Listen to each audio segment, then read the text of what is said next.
మా వదిన గారి ఇంటి దగ్గరికి వచ్చారన్నాను కదా, ఇది చూసారా సాంబార్ కోసుకునే గిట్లు ఎలా ఉన్నాయో. అసలు ఇటువంటి చూడండి ఎంత విచిత్రమో చూడండి. పిత్తడిలో ఇటువంటి వస్తువులు నేను ఎక్కడా చూడలేదండి. ఇక చూడండి ఒకసారి, ప్రతి వస్తువు మనకి ఏది కొత్త ఐటెం చూడాలన్నా చివరికి టీ వడపోసుకునే దాంతో సహా మనకి ఇత్తడి వస్తువులేనండి.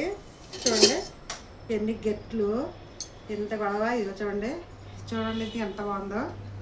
ప్రతి ఐటము చూసారా, ఎన్ని గెట్లు చూసారా. చూడండి ఇది గాజులు తీసుకునే గెట్టి.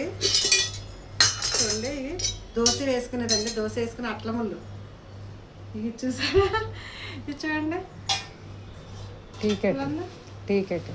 Tea tea పోసుకునేదండి. ఇది టీ కాసుకుని టీ పోసుకునేది కాకుండా మనము చాలా గిట్లు చూసాం, కానీ స్పూన్లు కూడా ఇత్తడి స్పూన్లు ఉంటాయన్న సంగతి మా వదిన గారింటికి వచ్చాకే తెలిసిందండి. చూడండి చూడండి, స్పూన్లు కూడా ఇత్తడియేనండి బాబు. అసలు అంత విచిత్రమో. ఇవే కదండి రకరకాల వస్తువులు. అయితే ఇక్కడ నేను మా వదిన గారింటి కాడ ఎన్ని చూసినా తరగని వస్తువులండి. ఇక చూడండి ఇవన్నీ ఇత్తడియేనండి. ఇటువంటి చూసుకుంటూ పోతే చాలా ఉన్నాయండి. తీరిగ్గా మళ్ళీ ఒకసారి రోజు వచ్చి